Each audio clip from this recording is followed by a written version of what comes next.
Мұғалим Мақатаев, өз бақытым, ең бірсі бақытым, халқым менің. Соған берем ойымның алтын кенін. Ол бар болса, мен бармын, қор болмаймын, қымбаттырақ алтыннан нарқым менің. Ал екінші бақытым, тілім менің. Тас жүректі тілмен, тілім дедім. Кей-кейде дүниеде түнілсем де, қасиетті тілмен түнілмедім.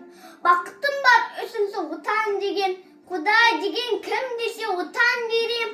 Оты сіңген залғанда заң басын ба, ойланбай-ақ тез дағы от ал менен. Түтін төтет, өз өрбін көгере бер. Немері көбейсін сөйбелілер. Задында алыста зақсу көтпей кесін. От емес сұлық сұрасан менен егер. Өз бірдей бақытым бар алақанда. Менің мұндай бақытты заратарыма. Өз күн нұрын төгеді аспанынан. Атырау, Алтай, Арқа, Алатауға.